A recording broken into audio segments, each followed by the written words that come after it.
This is a book for everyone. We can all improve mental health at work, but most of us need to know more about the subject. This guide describes the symptoms, suggests ways that people with stress and depression can help themselves, and gives hints on how leaders and colleagues can make a difference. Stress and depression can hit anyone. But the busiest and most conscientious people can be at the greatest risk. We all have mental health, and it can fluctuate between thriving, struggling, and feeling unwell. If all of us are more aware of our own and other people's mental health, much can be done to improve well-being at work. There is a limit to how much work anyone can do, but some people still force themselves to do even more. Some people take on too much, both at work and at home. Eventually, they hit a crucial moment when they start staring into space. For a time, people can put on a face and no one notices how they really feel. Everyone can wake up feeling a bit down. We all have good days and bad days, but this is different. You don't want to face another day. Lots of people carry on for fear of having a mental health problem, letting others down, being considered a failure, losing their job, and never working again. Many of those with stress feel they are surrounded by happy people who can all cope with life without a care in the world. They reckon everyone is talking behind their back. But without knowing that they are ill, why should anyone else make allowances? Sometimes someone notices you aren't well and thankfully raises the subject. The first step on the road to recovery is to pluck up the courage to tell someone things aren't okay.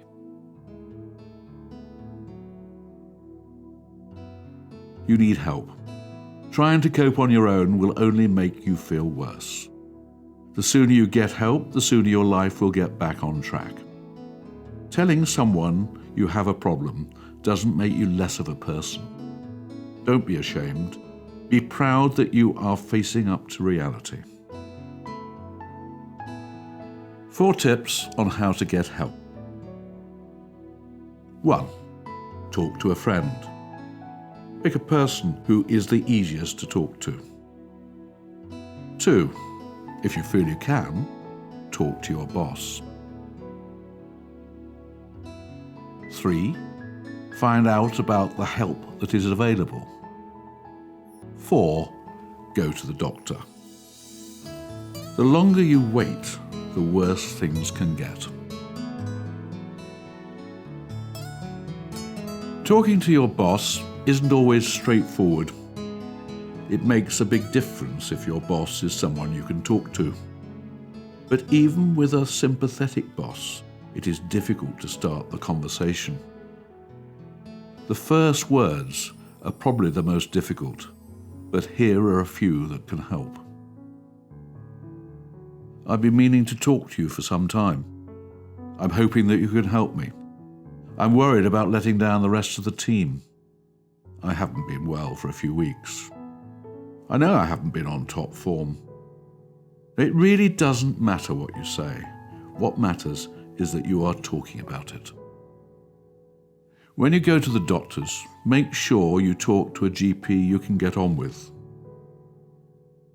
Due to shame and guilt, many people start talking about physical symptoms and only mention anxiety or depression as they are about to leave the surgery.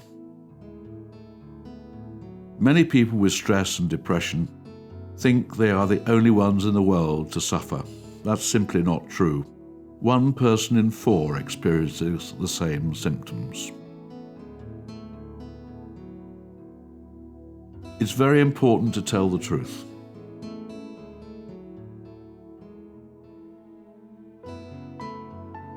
A lot of people suffering from stress spend all day turning over trivial problems in their mind, unable to make a decision. Here are some of the common symptoms that people find they suffer from: lack of self-esteem, loss of appetite or comfort eating, poor memory and no concentration, a lack of sex drive, interrupted sleep. Then you find you can't get up with no energy, no enthusiasm and no drive, no patience, using more alcohol as self-medication, and a general lack of feelings, no hope, no love, and almost anything you can think of. Wanting to be alone, not wishing to meet anyone. Often feeling worse in the morning and feeling a bit better as the day goes on.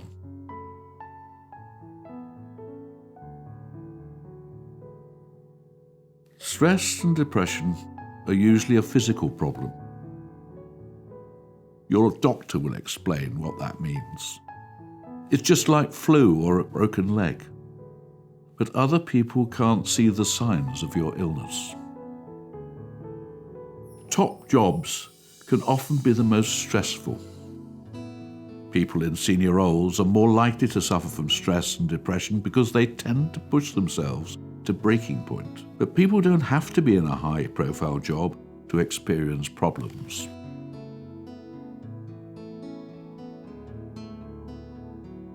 Lots of well-known high achievers suffered from stress and depression. It's important to look after yourself.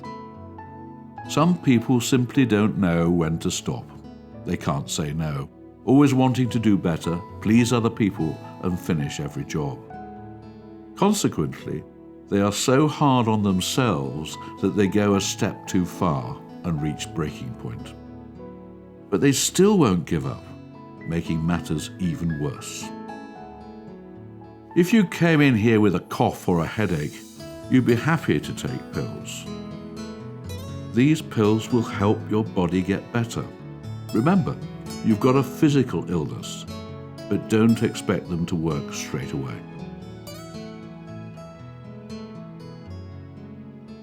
Over 75% of patients find it helpful to talk to an expert. Counsellors can help patients to understand much more about their illness so that they can help themselves get back to being at their best.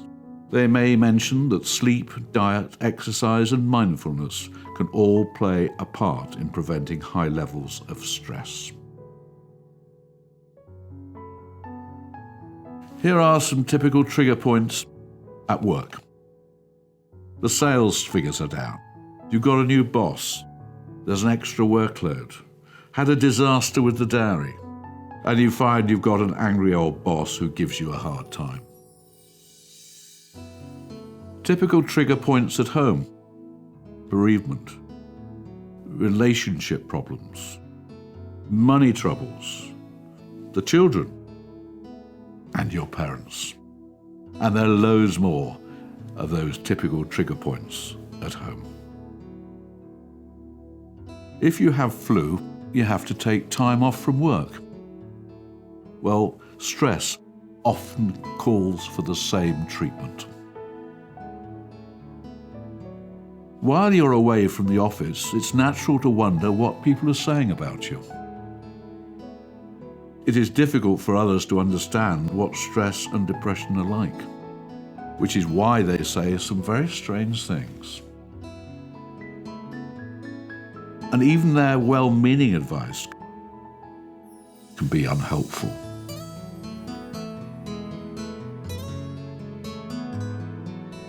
Bosses have a key role to play, but standard management practice may be inappropriate. Here are a few ways that a boss can make things worse.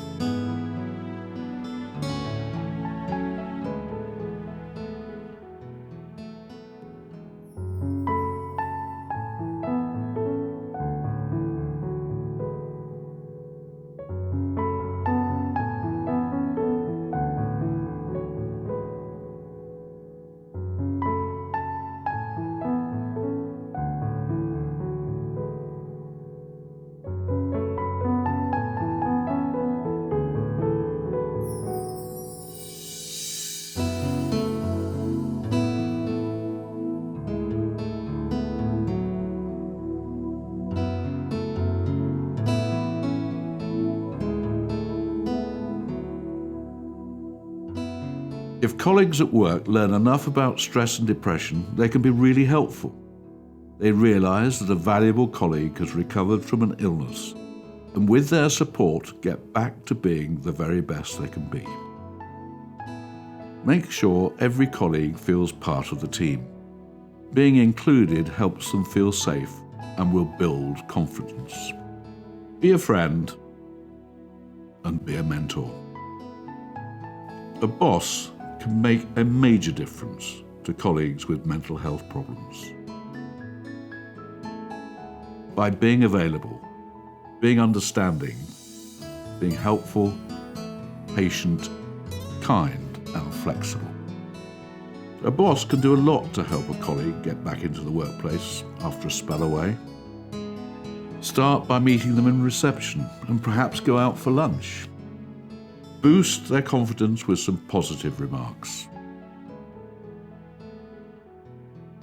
And give some helpful advice.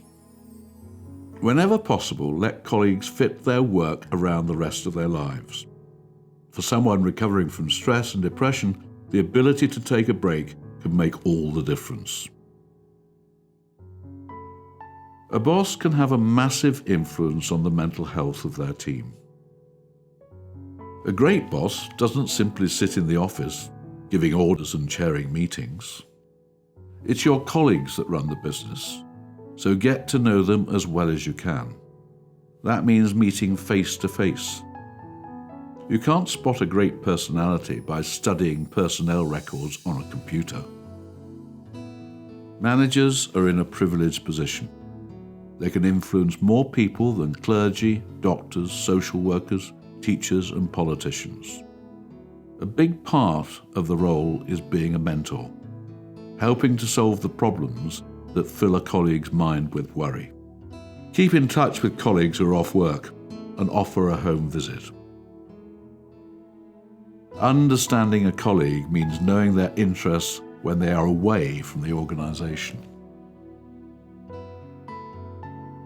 The common obstacles are debt, bereavement, relationship problems, stress and depression, addiction, and family problems.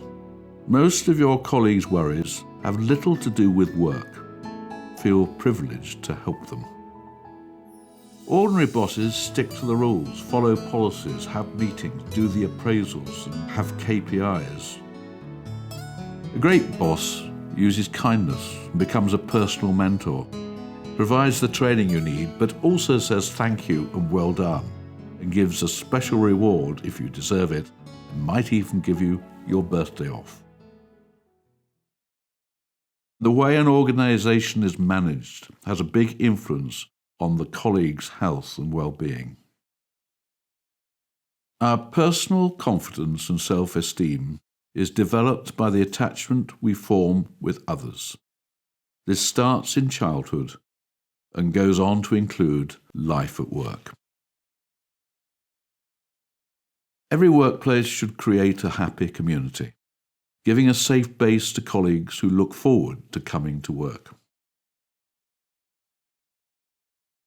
An organisation dominated by red tape and process can cause dedicated and talented colleagues to feel overworked and undervalued. Star performers work extra hard to compensate for a rigid regime, but may become so stressed they move elsewhere, leaving the organisation to be run by people who care more about themselves and less about the business. No wonder rigidly run organisations can be so inefficient. Trust your colleagues with the freedom to do their job in the way they know best. Pick people with a positive personality who will be respected by their colleagues. Make sure your great colleagues work alongside people who love coming to work as much as they do.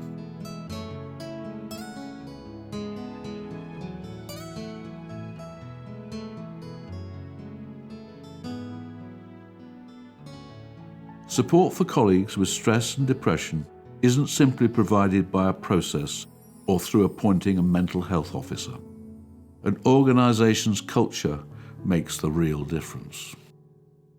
Ideally, every organisation should provide easy access to a qualified counsellor and train a number of key colleagues to be mentors with the skills to talk about mental health.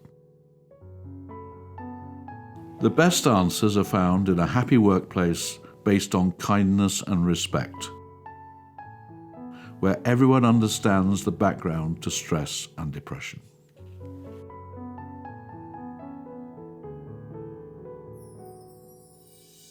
For anyone in the depths of despair, it is reassuring to know that one day almost everyone will feel much better.